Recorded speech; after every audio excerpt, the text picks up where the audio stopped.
देखिए, पिछली बार हमने कैथोड और एनोड डिस्कस की थी और आपको क्वेश्चन दिया था 148 से लेकर 168। ठीक है, एक बात और जो आपको पूरी हिस्ट्री बताई थी कि किस ईयर में क्या हुआ, एक भी ईयर आपको याद करने की जरूरत नहीं है, तो सिर्फ आपको एक कहानी की तरह बताया था कि देखो कैसे कैसे क्या क्या हुआ, दैट्स इट। अच्छा, अब इसमें कुछ के आंसर थोड़े से टाइपिंग एरर थी उसमें, और एक दो सवाल भी कराने हैं मैंने, जैसे कि पहली बात 164 which are true for cathode ray. A सही है, कैसे सही है, स्ट्रेट लाइन में चलती है, कैसे पता, शार्प शैडो। बी भी सही है। सी इलेक्ट्रोमैग्नेटिक वेव गलत है। इलेक्ट्रोमैग्नेटिक वेव क्या होती है, वही सारी जो आपको बताई थी, X ray, ultraviolet, infrared, visible, radio waves, ultra microwaves, ये सारी की सारी क्या होती है, इलेक्ट्रोमैग्नेटिक वेव, जो कि क्या है, रेडिएशन। ठीक है, डी तो गलत है ही, आपको पता ही है कि भाई इलेक्ट्रिको मैग्नेटिक फील्ड में कैथोड रे डिफ्लेक्ट होती थी। ये बहुत बड़ा सबूत था किस बात का कि जो कैथोड रेज हैं वो पार्टिकल्स हैं। ठीक, तो ए और बी इसका आंसर होगा। 165 का आंसर होगा, पूछा है कि प्रॉपर्टीज नहीं पूछी, ये पूछा है कि बताओ सबूत क्या है particle nature of cathode ray. तो इसका देखो, प्रोपोगेट इन वैक्यूम, इसका आंसर शायद सी और डी दिया है, सी नहीं होगा। दे कास्ट शैडो, तो शैडो तो लाइट भी करती है, तो ये सी वाली इसकी प्रॉपर्टी है, लेकिन ये इसका रीजन नहीं है, कह सकते हैं हम कि ये मतलब इसका पार्टिकल नेचर नहीं बताता है ये। डी वाला इसका आंसर होगा, तो इसका आंसर होगा ओनली डी। ठीक है, 166 आपसे डिस्कस कर रहा हूं, E बाई एम रेशियो। याद रखना, कैथोड रे का हमेशा क्या होता है, फिक्स्ड, कांस्टेंट, क्योंकि कैथोड रे होती क्या है, बेसिकली इलेक्ट्रॉन। और E by m ratio anode ray का किस पे डिपेंड करता है, depends upon gas. Anode ray का किस पे डिपेंड करेगा, गैस पर, और कैथोड रे का किसी भी चीज पे डिपेंड नहीं करेगा। देखो 167, H प्लस क्या होता है, प्रोटॉन। कैसे, हाइड्रोजन एटम में क्या होता है, हाइड्रोजन एटम में एक प्रोटॉन और एक इलेक्ट्रॉन होता है, तो अगर इससे इलेक्ट्रॉन हटा लो तो बचेगा क्या, एक प्रोटॉन ही तो बचेगा, उसको क्या बोलते हैं, H प्लस। तो ध्यान रखना, H प्लस क्या होता है, प्रोटॉन। H प्लस बेसिकली क्या होता है, प्रोटॉन। याद रखना, अल्फा पार्टिकल क्या होता था, He+2। ठीक है, तो ये देखो कौन सा क्वेश्चन था, 167। तो पूछा कौन सा रॉन्ग है, तो ए वाला, cathode ray have constant E by m ratio, ये तो ठीक है। क्यों, क्योंकि कैथोड रे क्या होता है, इलेक्ट्रॉन, तो उसका E बाई एम रेशियो क्या होता है, fixed. B, E by m ratio of anode ray is not constant, ये भी ठीक है, क्योंकि E by m ratio of anode ray किस पे डिपेंड करता है, गैस पे। डी वाला देखो, E by m ratio of beta particle is constant. आपको बता दो, बीटा पार्टिकल्स भी क्या होते हैं, इलेक्ट्रॉन। बीटा पार्टिकल्स भी क्या होते हैं, electron. E by m ratio of proton, तो प्रोटॉन की बात करी तो किसी भी एक गैस की बात कर रहे हो ना, तो हाइड्रोजन गैस की बात कर रहे हो, तो H प्लस के लिए तो हमेशा ही E बाई एम कॉन्स्टेंट होगा। इसी तरह अगर क्लोरीन गैस की बात करो तो क्लोरीन गैस की एनोड रे क्या होगी, ये anode ray of chlorine gas, तो इसके लिए भी E बाई एम रेशियो क्या होगा, कांस्टेंट। किसी भी एक गैस के लिए अगर वो गैस बता रहा है तो E बाई एम रेशियो उस गैस का क्या होगा, एनोड रे के लिए कांस्टेंट ही होगा। ठीक है, एक और बात, 150 चार्ज और इलेक्ट्रॉन किसने निकाला था, मुलिकन ने, मुलिकन ऑयल ड्रॉप एक्सपेरिमेंट। ठीक है, 151 न्यूक्लियर थ्योरी। न्यूक्लियर थ्योरी का मतलब क्या है, न्यूक्लियस के बारे में किसने बोला था, तो न्यूक्लियस के बारे में किसने बोला था, रदरफोर्ड ने। देखो 152 इसमें कंफ्यूजन होता है, समझिएगा। 152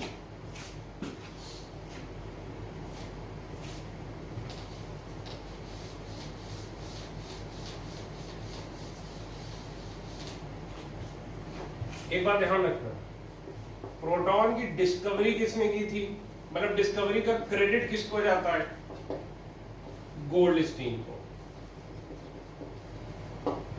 न्यूक्लियस की क्रेडिट किसको जाता है, रदरफोर्ड को। रदरफोर्ड बोलो, हाँ रदरफोर्ड को, रदरफोर्ड ने न्यूक्लियस बोला था। फिर प्रोटॉन की डेफिनेशन किसने दी थी, प्रोटॉन की डेफिनेशन दी थी बोर ने 1920 में, ठीक। न्यूक्लियस की डिस्कवरी रदरफोर्ड ने, प्रोटॉन की डेफिनेशन किसने दी थी भाई, बोर ने। और जो न्यूक्लियर चार्ज है, न्यूक्लियर चार्ज मतलब चार्ज और न्यूक्लियस, ये किसने बताया था, ये मोजले ने बताया था। याद करो पिछली बार आपको पढ़ाया था जब लास्ट लेक्चर के एकदम लास्ट में था, न्यूट्रॉन की डिस्कवरी की बात कर रहे थे। तो न्यूट्रॉन की डिस्कवरी चैडविक की बात कर रहे थे। जब हम चैडविक की बात कर रहे थे तो याद करिए आपको बताया था मोजले ने काम किया था। तो ध्यान रखना, चार्ज और न्यूक्लियस की बात किसने की थी, मोजले ने। तो हो सकता है 152 में आपको आंसर गलत लगा हो, मुझे पता भी नहीं दिया क्या है, सही आंसर दिया है। तो 152 का आंसर क्या है, मोजले।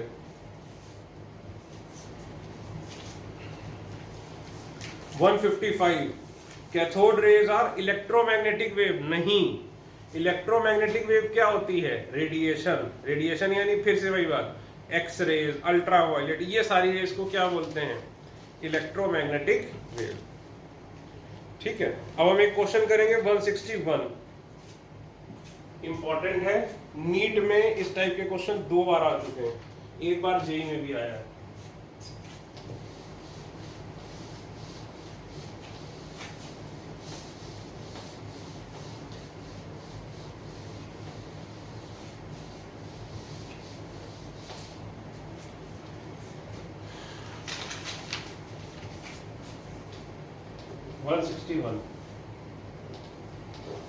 Maximum E/M ratio. तो पहले तो ट्रिक जानो, कभी भी मैक्सिमम E/M रेशियो पूछा है और ऑप्शन में इलेक्ट्रॉन है तो इलेक्ट्रॉन टिक कर दो। कभी भी क्या पूछा है, मैक्सिमम E/M रेशियो और ऑप्शन में अगर इलेक्ट्रॉन है तो आंसर उसका क्या होगा,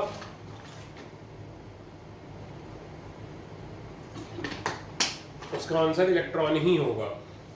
ध्यान रखना, अगर कभी भी पूछा है मैक्सिमम E/M रेशियो, उसका आंसर क्या होगा, हमेशा इलेक्ट्रॉन। अगर इलेक्ट्रॉन नहीं है फिर हम दूसरी बात करें। सर क्यों, देखो एक एक करके, He plus electron, Cl plus proton. तो चार्ज देखो इस पे कितना है, चार्ज इस पे 1 unit, 1 plus 1 minus 1 plus, proton पे 1 प्लस। अब देखो E क्या था, चार्ज। अब देखो मास, He प्लस, हीलियम क्या होता था 2 4, इसका मास कितना हो गया 4, ये मास हो गया। इलेक्ट्रॉन का मास कितना होता था, याद करो 0.00055 AMU, याद है शुरुआत के लेक्चर, ये 17 होता था, इसका मास कितना हो गया 17 AMU। प्रोटॉन का मास कितना होता है 1 AMU। तो खुद बताओ E/M किसका ज्यादा होगा भाई, इसमें से चार्ज सेम है, चार्ज सेम, फिर इसका मास ज्यादा, उसका E/M क्या होगा, कम होगा, है कि नहीं भाई। मास ज्यादा, ये वैल्यू ज्यादा, तो ऊपर E/M वैल्यू क्या हो जाएगी, कम। अगर M ज्यादा होगा तो E/M क्या होगा, कम होगा। ठीक, तो खुद बताओ मास किसका ज्यादा है, सबसे ज्यादा Cl प्लस का, उसके बाद He+ का, उसके बाद प्रोटॉन का, उसके बाद इलेक्ट्रॉन का। E/m इलेक्ट्रॉन का सबसे ज्यादा क्यों होगा? क्योंकि इसका मास बहुत कम है, इसीलिए E/m किसका ज्यादा उल्टा हो जाएगा। ये देखो,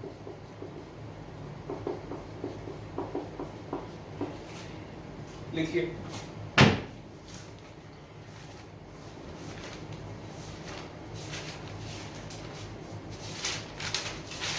देखता हूँ अगर IIT में आया हुआ क्वेश्चन मिल जाए मुझे।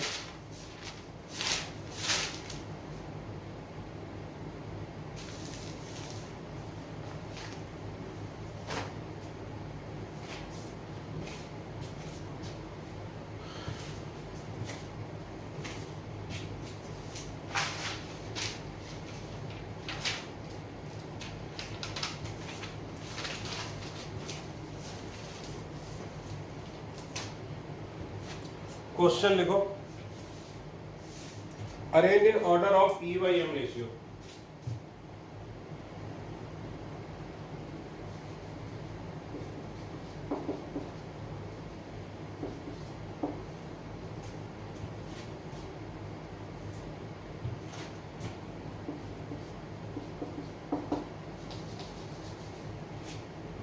करो भाई।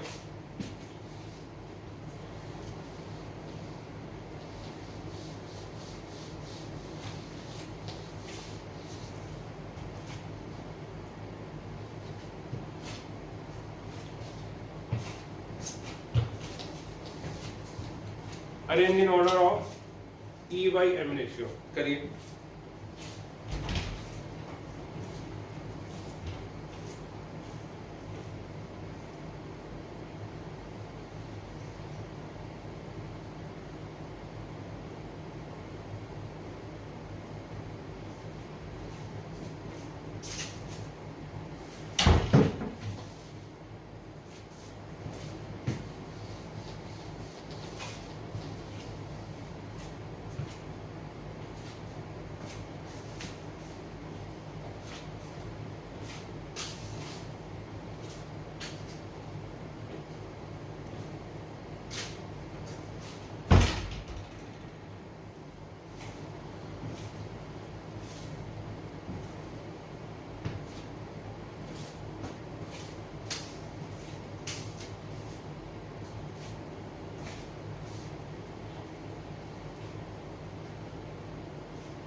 देखो चार्ज इस पे कितना है?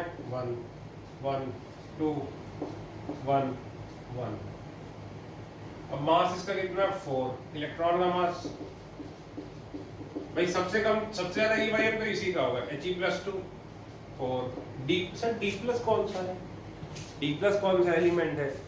याद करो, पहले दूसरे लेक्चर में पढ़ाए थे आइसोटोप्स। तो याद करो, हाइड्रोजन के 3 आइसोटोप थे, हाइड्रोजन, ड्यूटेरियम, ट्रिटियम। ये 1H1 याद करो, ये था ड्यूटेरियम। तो ड्यूटेरियम का मास कितना होता है? 2। H+ का मास कितना होता है? 1। ठीक, तो अब खुद देखो, E/m निकाल लो,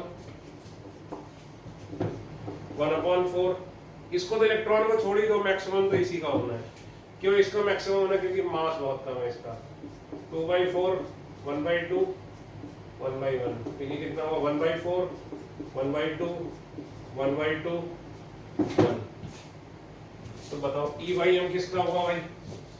सबसे ज्यादा होगा इलेक्ट्रॉन का। क्यों? सबसे कम मास इसी का है। उसके बाद E/m किसका ज्यादा है? H+ का। E मतलब H+। H+ के बाद इन दोनों का बराबर है, और सबसे कम किसका है? He+।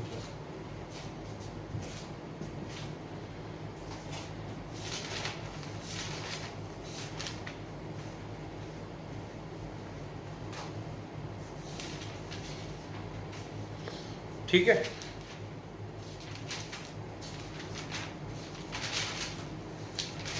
अब हम आज का जो हमारा टॉपिक है उस पे आते हैं।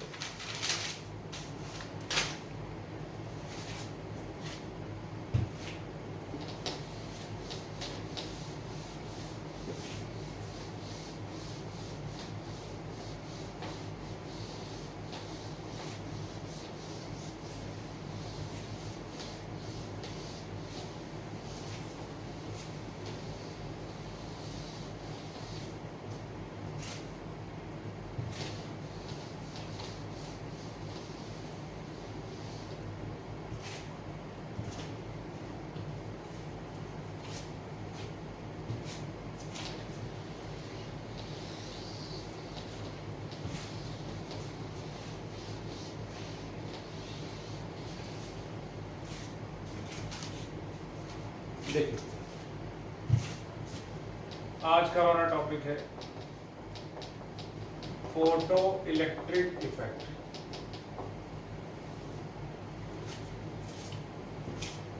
थोड़ी सी आपको इसकी हिस्ट्री बताऊंगा, हल्की सी बस। ईयर में गलत हो सकते हैं, ऑब्वियसली मैं हिस्ट्री का टीचर नहीं हूँ। ईयर जो भी मैं बताता हूँ आप मान लो 4-5 साल इधर उधर हो ही सकता है। जहां तक 1887 में, शायद 1887 या 1867 में, ठीक से याद नहीं मुझे, एक साइंटिस्ट था हर्ट्ज। सर ये हर्ट्ज तो सुना सुना लग रहा है। हर्ट्ज याद करो, एसआई यूनिट है किसकी? फ्रीक्वेंसी की। फ्रीक्वेंसी की एसआई यूनिट क्या होती है? हर्ट्ज। कितने हर्ट्ज पे बज रहा है? जो साउंड की यूनिट है हम किस में नापते हैं? हर्ट्ज में। कितने मेगा हर्ट्ज? तो ये वही हर्ट्ज है। तो हर्ट्ज ने क्या देखा कि मान लीजिए ये कोई मेटल है,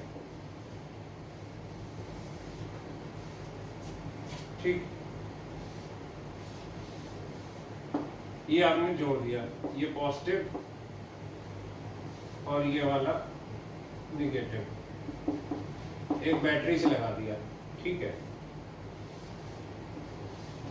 मान लो कि मेटल का पीस है और उस पूरे सिस्टम को हमने किस में रखा? वैक्यूम में, ठीक। और यहां से हमने क्या डाली? लाइट। यहां से हमने क्या डाली? लाइट। लाइट जब हमने मारी तो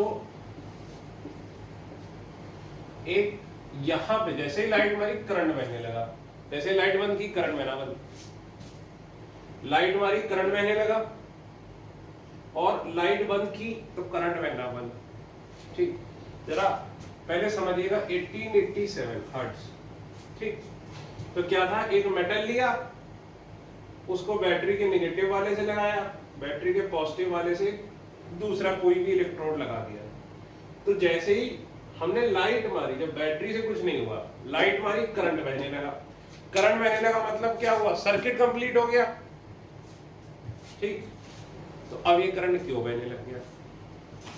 तो और लाइट के डालने से क्या कैसे होने लग गया?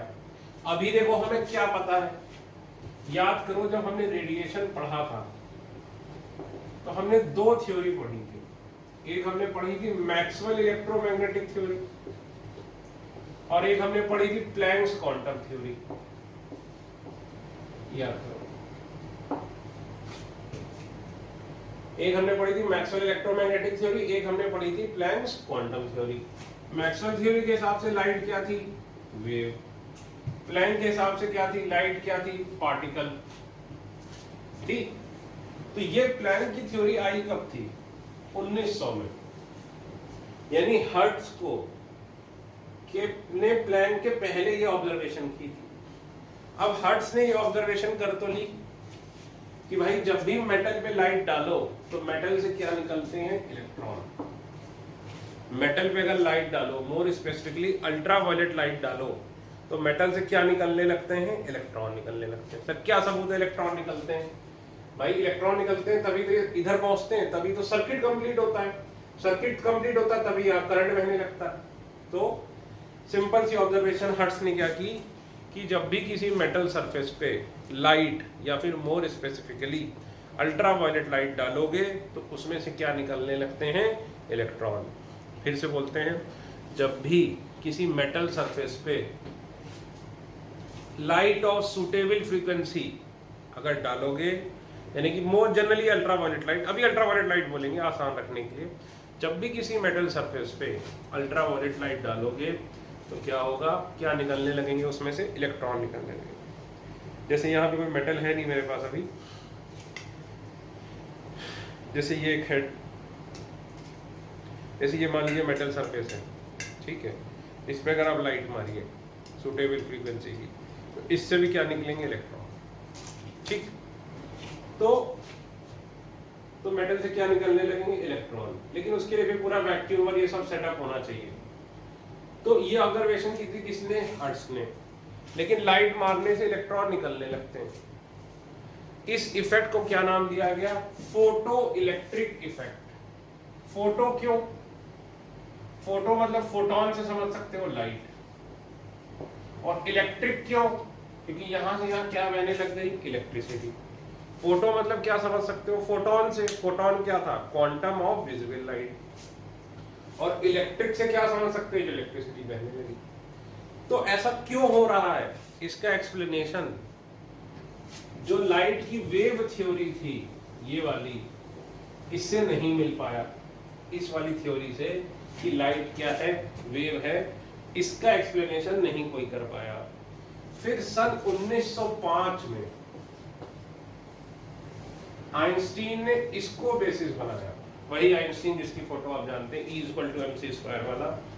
आइंस्टीन ने इसको बेसिस बनाया और एक्सप्लेन किया फोटो इलेक्ट्रिक इफेक्ट। और इसी एक्सप्लेनेशन के लिए आइंस्टीन को मिला था नोबेल प्राइज। ठीक है, तो उसने क्या साबित किया? भाई अभी तक हम मान रहे थे कि लाइट क्या होती है? वेव।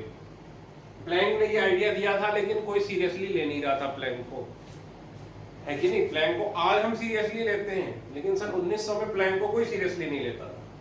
मैक्सवेल ने क्या बोला था? लाइट क्या है? वेव। ठीक। प्लैंक ने क्या बोला था? लाइट में क्या होते हैं? पार्टिकल नेचर होता है। ठीक है, लेकिन 1900 में प्लैंक ने बोला तो किसी ने सीरियसली लिया नहीं। फिर 1905 में प्लैंक की थ्योरी को बेसिस बनाकर आइंस्टीन ने एक्सप्लेन किया किसको? Photo electric effect. Photo electric effect क्या होता है?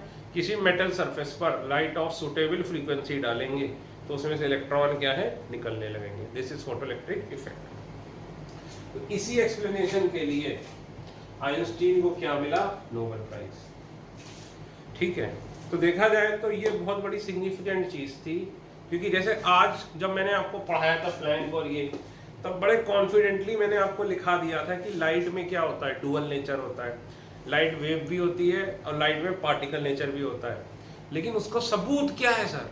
याद करिए, उस समय आपको बताया था कि वेव थ्योरी दो चीजों को एक्सप्लेन नहीं कर पाई थी। क्या?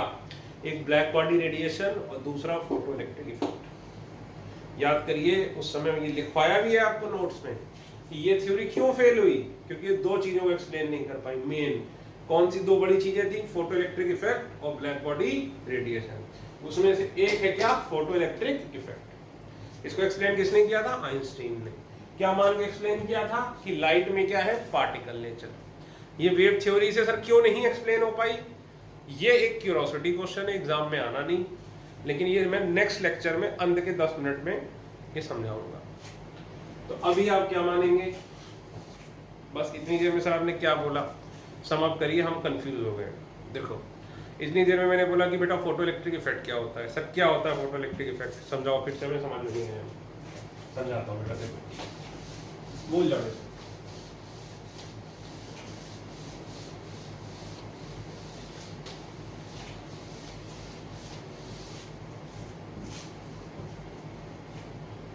देखो, फोटो इलेक्ट्रिक इफेक्ट क्या होता है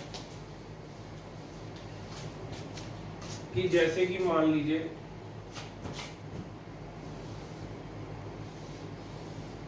ये क्या है? Metal.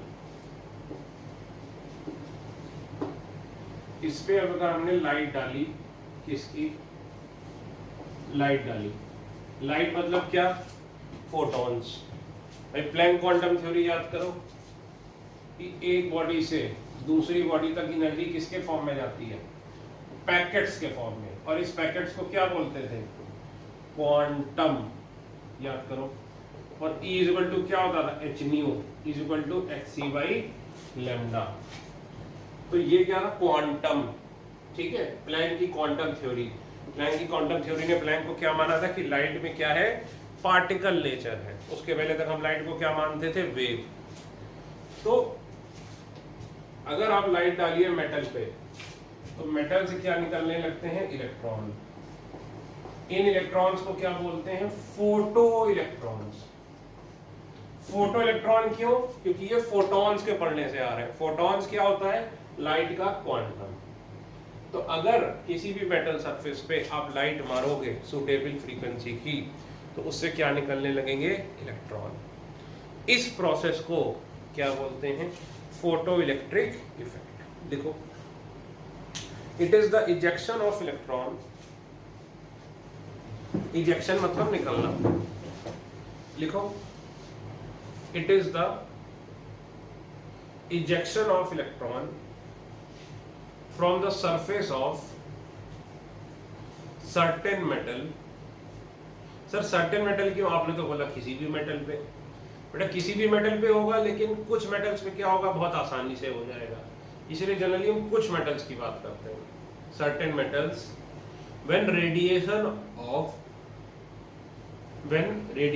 of suitable frequency, when radiation of suitable frequency falls on the surface of metal, when radiation of suitable frequency falls on the surface of metal। ठीक है, ये बनाओ फोटो कि लाइट आ रही है यहां से और यहां से क्या निकल रहा है, इलेक्ट्रॉन, और ये क्या है, मेटल। यार साइड में लिख लो कि बेस्ट मेटल कौन सा होता है for photo electric effect, is caesium. Sir क्यों सीजियम क्यों है, ये हम पढ़ेंगे इनऑर्गेनिक में, एस ब्लॉक में। अभी लिख लो कि बेस्ट मेटल कौन सा होता है, सीजियम।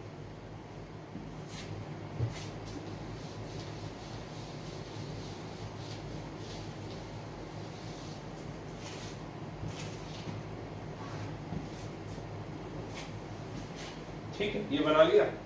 अब देखो ये होता कैसे है, अब पहले समझना भाई, मेटल्स में एटम होंगे। सपोज एक एटम ही बनाया मैंने दिखाने के लिए, तो एटम में क्या होगा, इलेक्ट्रॉन। अब इस इलेक्ट्रॉन का न्यूक्लियस के साथ क्या होगा, फोर्स ऑफ अट्रैक्शन। याद है भाई, इलेक्ट्रॉन निगेटिव है, न्यूक्लियस क्या है, पॉजिटिव। तो पॉजिटिव निगेटिव में क्या होगा, फोर्स ऑफ अट्रैक्शन। तो इस फोर्स ऑफ अट्रैक्शन को क्या बोलते हैं, एक तरीके से बाइंडिंग एनर्जी। इस फोर्स ऑफ अट्रैक्शन को क्या बोलते हैं बेटा, बाइंडिंग एनर्जी। ठीक है, binding energy, binding energy, work function,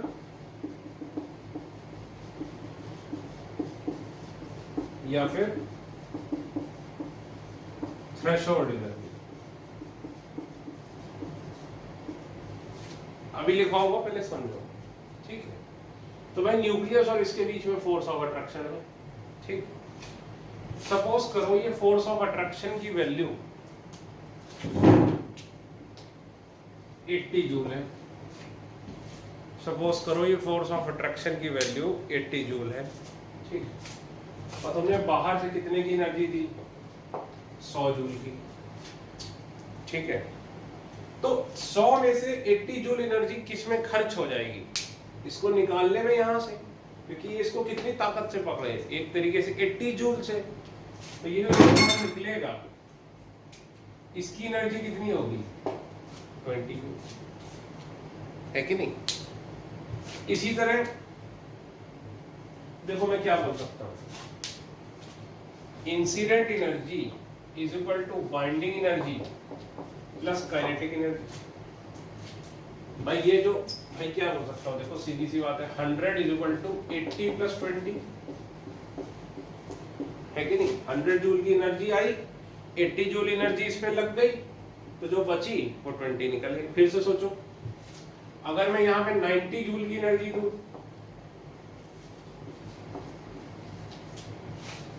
तो 80 जूल तो इसी में लग जाएगा, कितने की निकलेगी, 10 की, है कि नहीं।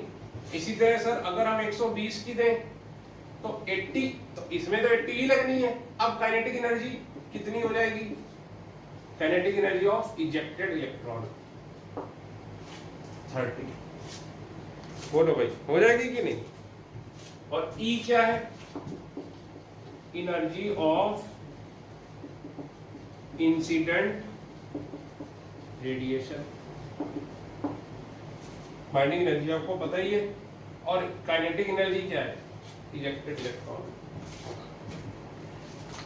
ठीक है, लिखो।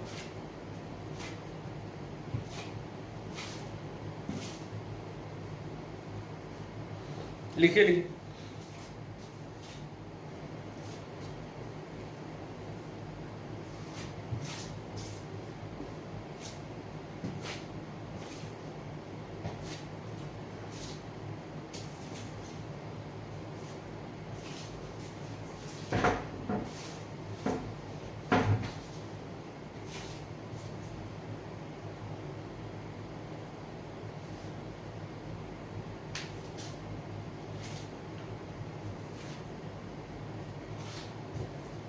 ठीक है, अब सर एक डाउट है, अगर मान लो अब आप 70 जूल की एनर्जी दो,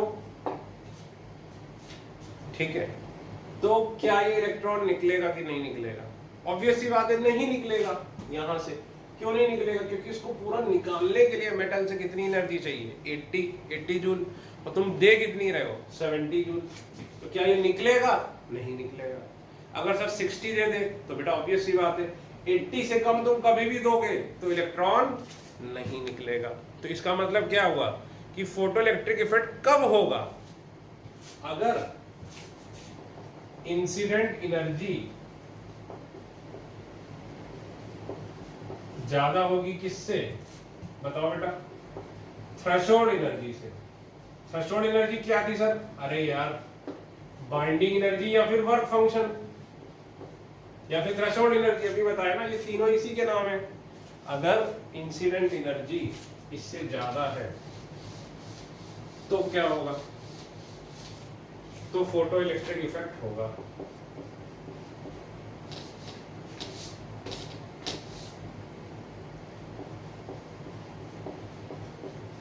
फोटो इलेक्ट्रिक इफेक्ट होगा। और अगर इंसिडेंट एनर्जी थ्रेशोल्ड एनर्जी से कम है तो फोटो इलेक्ट्रिक इफेक्ट नहीं होगा। लिखो, पूरा लिख लो इंग्लिश में। Photo electric effect will take place, photo electric effect will not take place.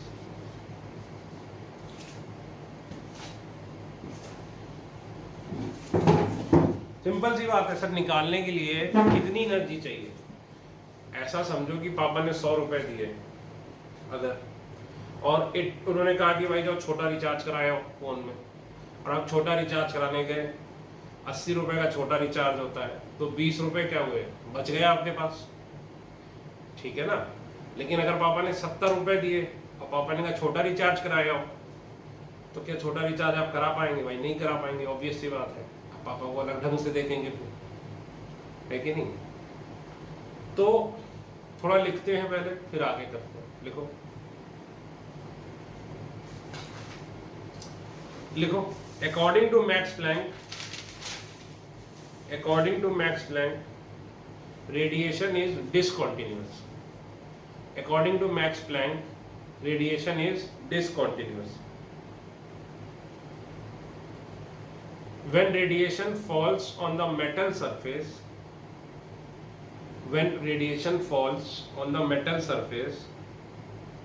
the outermost electron of metal surface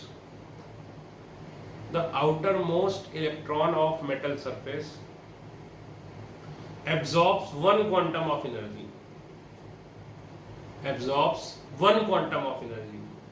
याद करिए, मैंने आपको जब बोर मॉडल पढ़ा रहा था तब आपको बोला था कि बेटा आइंस्टीन का लॉ है कि एक इलेक्ट्रॉन केवल कितने क्वांटम एब्जॉर्ब कर सकता है? एक। याद करिए, मैंने पढ़ाया था आपको जब बोर मॉडल पढ़ा रहा था कि एक इलेक्ट्रॉन सिर्फ और सिर्फ कितने क्वांटम एब्जॉर्ब कर सकता है? सिर्फ। ठीक, तो outer most electron of metal surface absorbs one quantum of energy. ठीक, लिखो, some energy of quantum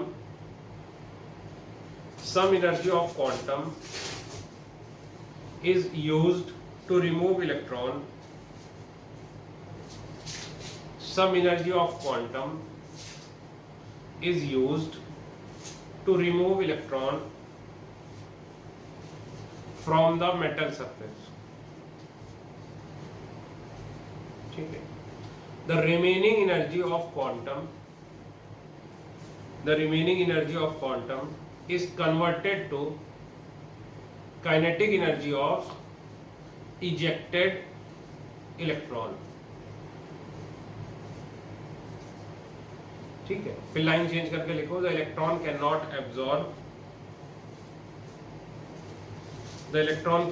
absorb more than one quantum. ठीक है. थोड़ा सा लिखो, if the frequency, line change करके फिर लिखना if the frequency, ब्रैकेट में लिखना energy of radiation is less than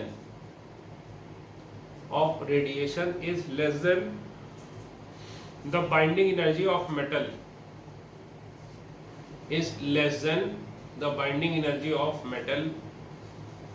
then no photoelectric effect will take place.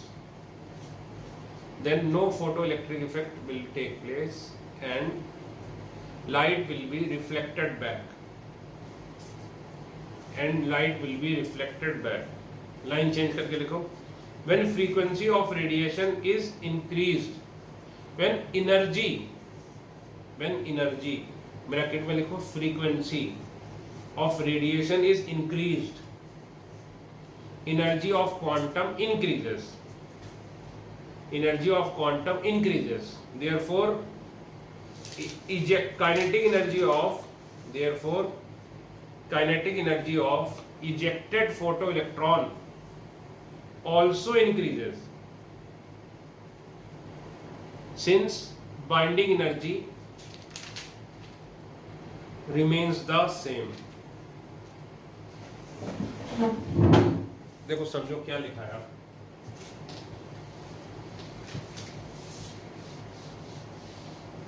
देखो हमने क्या लिखा, E is equal to binding energy plus kinetic energy. अब बताओ काइनेटिक एनर्जी को क्या लिख सकते हैं, हाफ mv² लिख सकते हैं कि नहीं. और ये क्या थी, इंसिडेंट एनर्जी. एनर्जी को हम क्या लिख सकते हैं, h nu लिख सकते हैं, और h nu नॉट. ठीक. या फिर एनर्जी को हम कैसे लिख सकते हैं, hc/λ is equal to hc/λ not plus half mv². बोलो भाई, लिख सकते हैं कि नहीं. E is equal to क्या होगा, h nu यहाँ पे hc/λ. तो अब एक बात बताओ, अगर इंसिडेंट एनर्जी थ्रेशोल्ड एनर्जी से ज्यादा होगी तभी फोटोइलेक्ट्रिक इफेक्ट होगा. यानी h nu should be greater than क्या, h nu नॉट. बोलो भाई, होना चाहिए कि नहीं. h हटा दो, यानी new should be greater than new not. New क्या है, इंसिडेंट एनर्जी थी, तो ये क्या हो जाएगी, इंसिडेंट फ्रीक्वेंसी. उसी बात को फ्रीक्वेंसी के टर्म्स में बोल लो, ऐसे बोल लो या ऐसे बोल लो. और ये न्यू नॉट क्या था, इसको इस तरह से लिखा. तो ये क्या है, बाइंडिंग एनर्जी क्या थी, मिनिमम एनर्जी. याद करो, अगर 80 जूल से कम एनर्जी दोगे तब यहां से जब फेंकोगे तो इलेक्ट्रॉन तो बाहर निकलेगा नहीं. मिनिमम तुम्हें कितनी एनर्जी देनी पड़ेगी, 80 जूल. तो इसीलिए 80 जूल क्या है, वो मिनिमम एनर्जी जिसके बाद फोटो इलेक्ट्रिक इफेक्ट होगा. इसीलिए न्यू नॉट को क्या बोलते हैं, minimum frequency.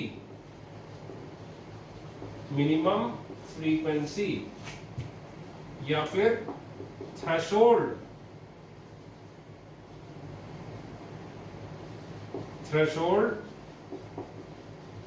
Frequency. New not क्या होगी, मिनिमम फ्रीक्वेंसी या फिर थ्रेशोल्ड फ्रीक्वेंसी. ठीक है. अब देखो इसी तरह ये फिर से वही बात, इंसिडेंट एनर्जी ग्रेटर होनी चाहिए किससे, थ्रेशोल्ड एनर्जी से. HCFC हटा दो. अब एक बात बताओ, 1/10 बड़ा है कि 1/100 बड़ा है, खुद बताओ. या चलो और आसान करते हैं, 1/10 बड़ा है कि 1 बड़ा है, या 1/100 ही कर लो. चलो बताओ कौन सा बड़ा है. सर 1/10 बड़ा है, क्योंकि 1/10 कितना होता है 0.1 और 1/100 कितना होता है 0.01। अब उल्टा कर दो तो बताओ 10 बड़ा है कि 100 बड़ा है? सो और ऑब्वियसली क्या है 100 बड़ा है। तो जब देखो 1 में होता है, अपॉन से जब तुम नॉर्मल में जाते हो तो क्या होता है, ये जो इनइक्वलिटी बोलते हैं इसे, ग्रेटर देन जो होता है वो क्या बन जाता है लेस देन। इसी तरह अगर 1/λ ग्रेटर है 1/λ0 से तो ये होगा, ठीक है। ये उल्टा किया जैसे ये किया है, तो इसको क्या बोलते हैं मैक्सिमम वेवलेंथ या फिर थ्रेशोल्ड वेवलेंथ।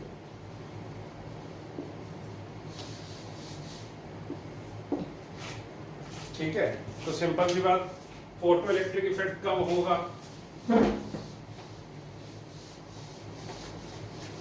समराइज करते हैं, फोटो इलेक्ट्रिक इफेक्ट कब होगा और फोटो इलेक्ट्रिक इफेक्ट कब नहीं होगा।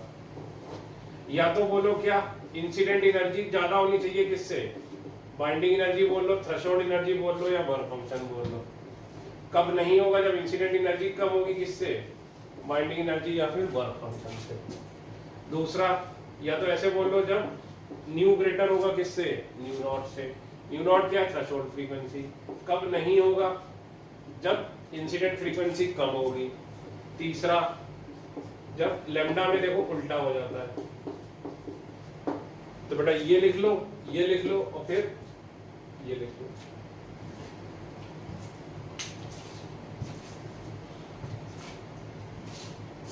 अगर इन तीनों में कोई भी केस है तो क्या होगा, light will be reflected back, light will be reflected back and no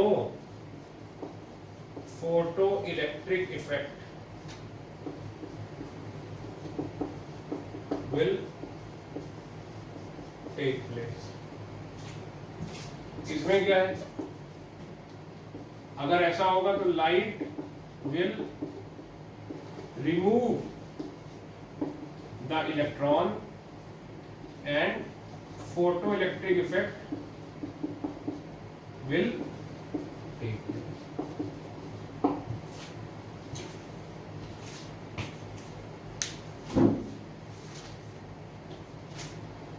तो फिर से फोटोइलेक्ट्रिक इफेक्ट क्या था, जब किसी मेटल पे लाइट ऑफ सूटेबल फ्रीक्वेंसी पड़ती है तो उसमें से क्या निकलने लगते हैं, इलेक्ट्रॉन। लेकिन वो सूटेबल एनर्जी या सूटेबल फ्रीक्वेंसी जो है एक मिनिमम फ्रीक्वेंसी से ज्यादा होनी चाहिए। उस मिनिमम फ्रीक्वेंसी को क्या बोलते हैं, थ्रेशोल्ड फ्रीक्वेंसी। या फिर जो एनर्जी है वो एक मिनिमम एनर्जी से ज्यादा होनी चाहिए, उस एनर्जी को क्या बोलते हैं, binding energy.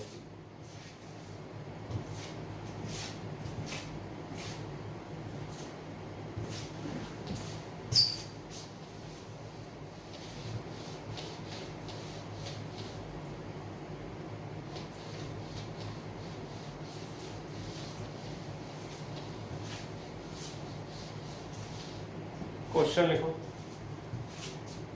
Show that V is equal to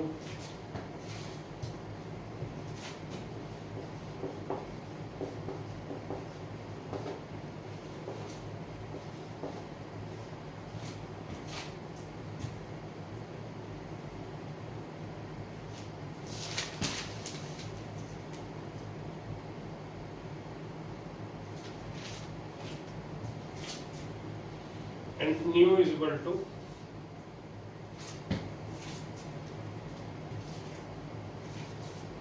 नहीं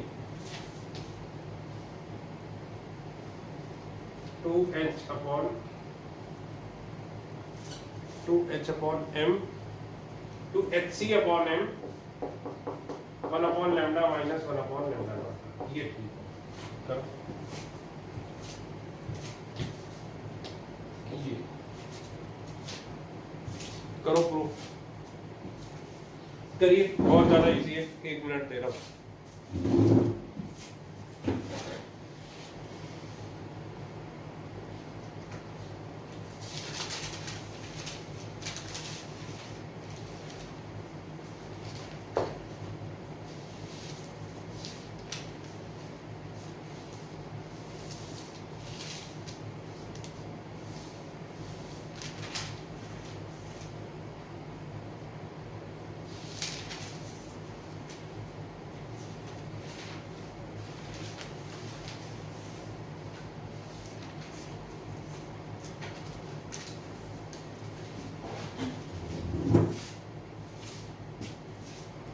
देखो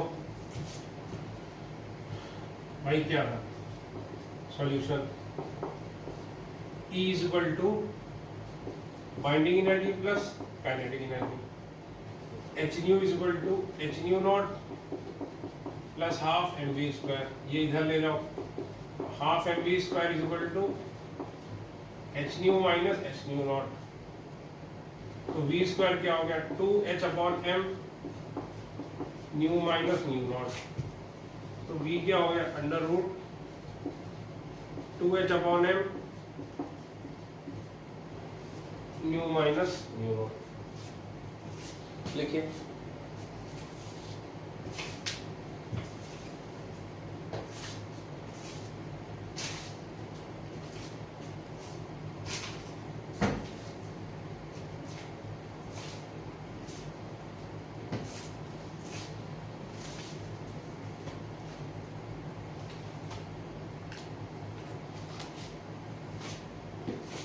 ठीक है।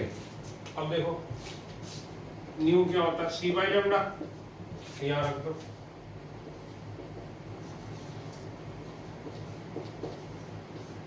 सी by lambda minus C by lambda not, C बाहर ले लो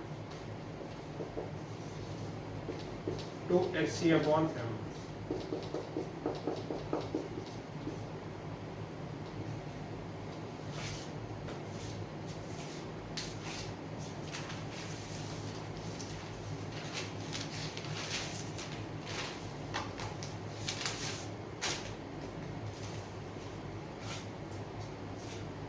ठीक है साबित हो गया। देखो नोट, ये पॉइंट लिखवाया था फिर से लिखवा रहा हूं, फिर समझाता हूं। लिखो when frequency of incident radiation is increased,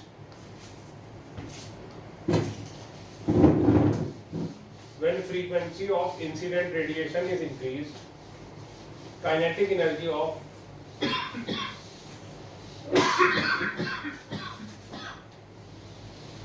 kinetic energy of emitted photoelectron, kinetic energy of emitted photoelectron also increases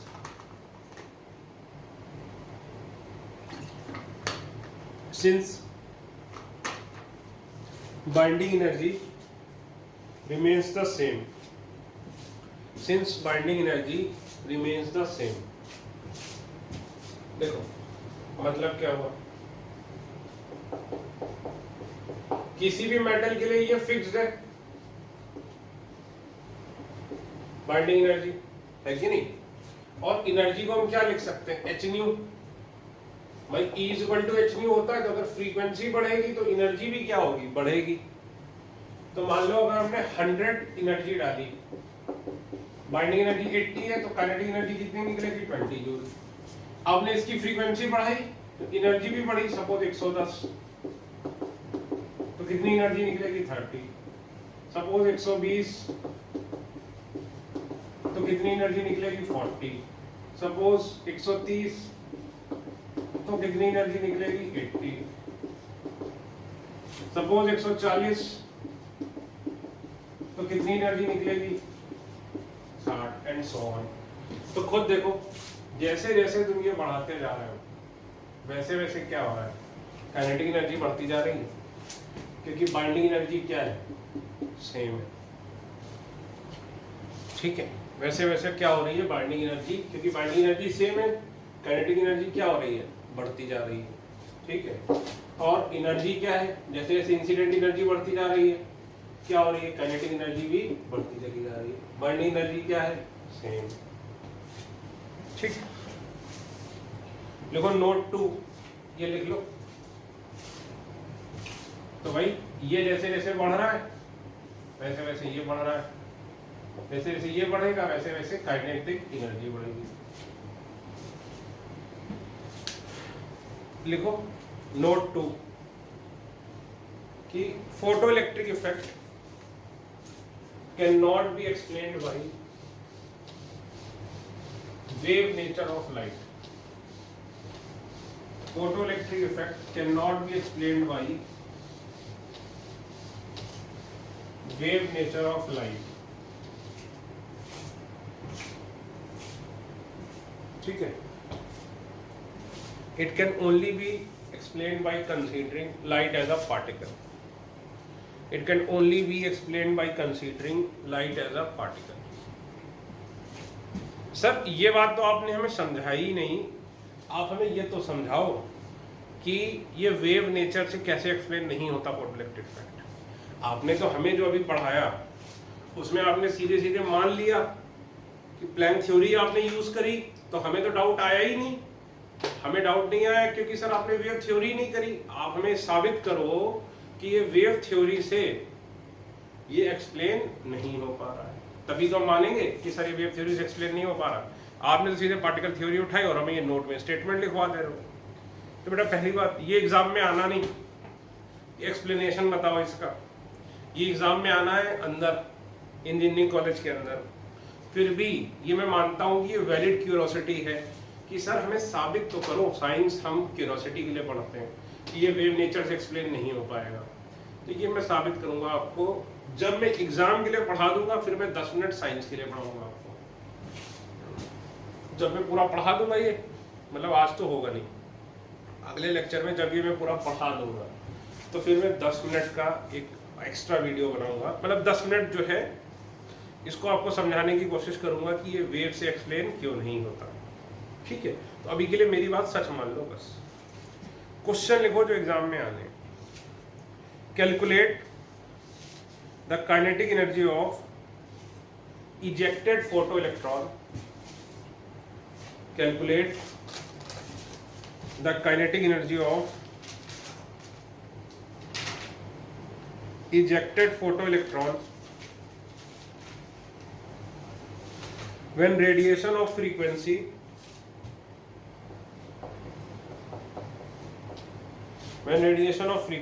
5.2 into 10 की power 14 hertz falls on the surface of metal, given critical frequency।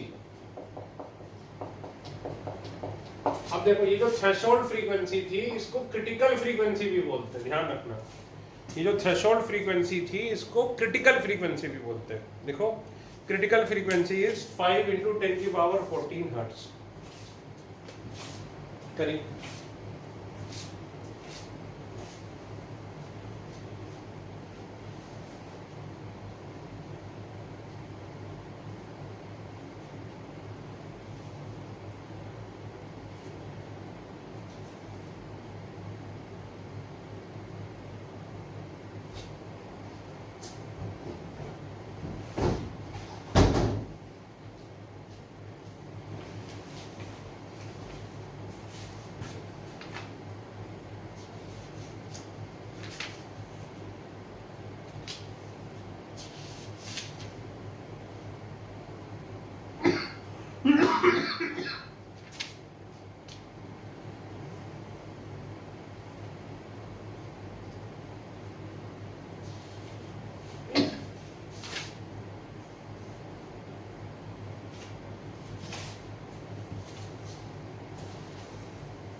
देखो E is equal to binding energy plus kinetic energy. तो E is equal to क्या लिखोगे, h nu is equal to h nu not. पूछा गया था kinetic energy पूछी थी, इसको हाफ एम स्क्वायर लिखने की जरूरत नहीं है। तो काइनेटिक एनर्जी क्या होगी, H nu minus nu not. H की वैल्यू क्या होती है 6.6 into 10 की पावर माइनस 34, याद करो जूल सेकेंड। और फ्रीक्वेंसी की क्या है 5.2 into 10 की पावर 14 माइनस 5 into 10 की पावर 14। 10 की पावर 14 कॉमन ले लो। अब देखो ये जाउल में है और ये फ्रीक्वेंसी हर्ट्ज में। हर्ट्ज भी ऐसा यूनिट है और जाउल भी क्या है ऐसा यूनिट। तो ध्यान रखना है कि यूनिट एक ही होनी चाहिए, चाहे तो सारी एसआई ले लो चाहे तो सारी सीरीएस ले लो। ये बाहर ले लो, कॉमन ले लो। तो ये कितना बचा 5.2 माइनस 5, तो 6.6। बेस सेम है तो पावर ऐड हो जाएगी। 5.2 0.2, तो 0.2 को इससे मल्टीप्लाई करोगे तो 1.32 इंटू 10 की पावर -20। और काइनेटिक एनर्जी किसमें आ जाएगी? जाउल में। क्यों जाउल में आ जाएगी? क्योंकि ये भी किसमें था? जाउल में। सारी ऐसा ही कर रहे हैं, ठीक है।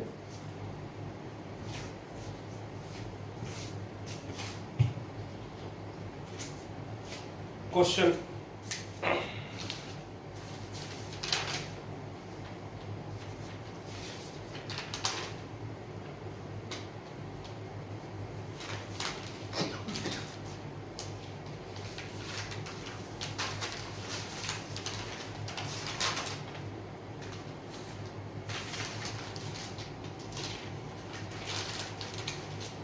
find the kinetic energy of question find the kinetic energy of ejected photoelectron. Find the kinetic energy of ejected photoelectron if incident energy is 11.2 electron volt and work function is 10 electron volt. Incident energy is 11.2 electron volt and work function is 10 electron volt.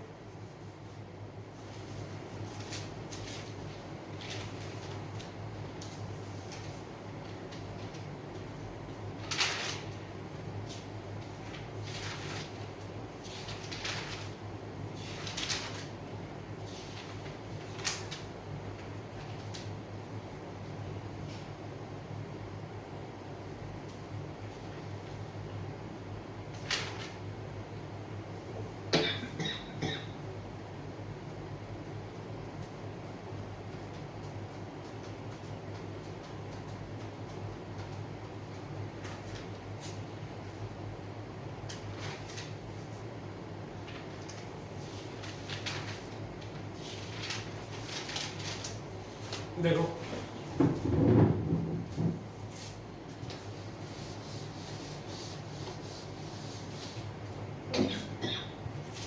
Incident energy 11.2 electron volt, 10 electron volt plus kinetic energy.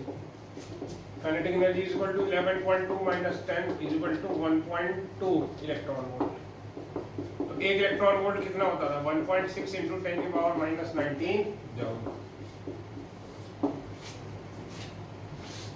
ठीक है, एक question लिखो homework के लिए।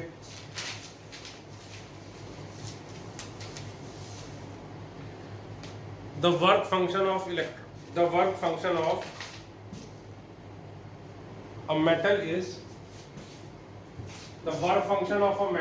4 electron volt. The work function of a metal is 4 electron volt.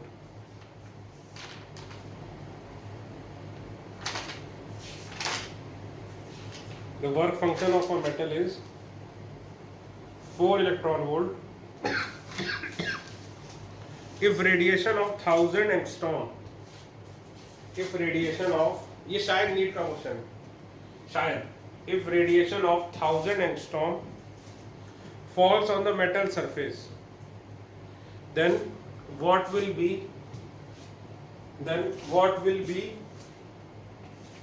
the kinetic energy of ejected photoelectron? Then what will be the kinetic energy of ejected photoelectron? ये आपने homework करना है। और मैं आपको बता दूं, अभी असाइनमेंट आपने लगभग पूरी कर लेनी है। कौन से क्वेश्चन नहीं करने हैं मैं वो बता रहा हूं आपको। 9 से 13 जो नहीं करने हैं।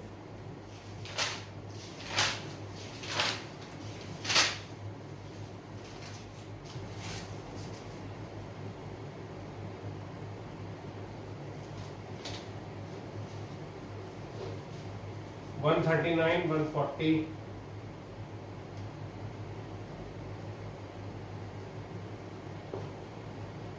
146, 147, 148,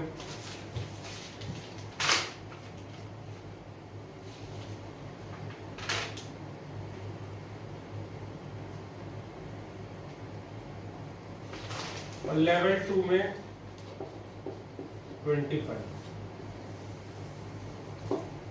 बस ये नहीं करने हैं, इसके अलावा ये पूरी करनी है आपने, ये पूरी करनी है।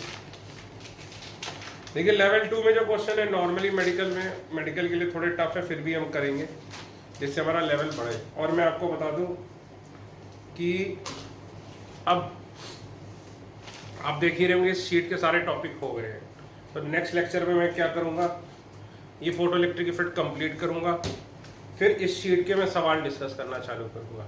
इस शीट के सवाल मेरे 2 लेक्चर में डिस्कस हो जाएंगे ज़्यादा से ज़्यादा, और उसके बाद आपका होगा टेस्ट।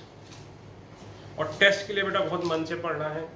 देखिए अगर आपका सिलेक्शन गारंटी से हो जाएगा अगर आपने ये मेक श्योर कर लिया कि आप टॉप 30 में आते हैं हर टेस्ट में। आपने सिर्फ टॉप 30 का टारगेट बनाना है बस। और मैं आपको बता दूं पिछले साल जो टेस्ट हुआ था वो 236 मार्क्स का हुआ था शायद, और उसमें टॉपर के 232 थे। ठीक है, तो पिछले साल के स्कोर को बीट करना है, फुल मार्क्स लाने हैं हमें, तो वही टेस्ट आपका होगा। और वही टेस्ट मतलब उसी टॉपिक पे आपका टेस्ट होगा। तो ये पूरी असाइनमेंट हमने कर लेनी है। आपने देखा होगा इसकी हेडिंग थी एटॉमिक स्ट्रक्चर पार्ट 1। जब ये खत्म हो जाएगा तो हम एक तरीके से जो मॉडर्न कॉन्सेप्ट है पार्ट 2 पे उस पे आएंगे। ठीक है भाई, तो ये क्वेश्चन छोड़कर ये पूरा करना है आपने। ठीक है, थैंक यू।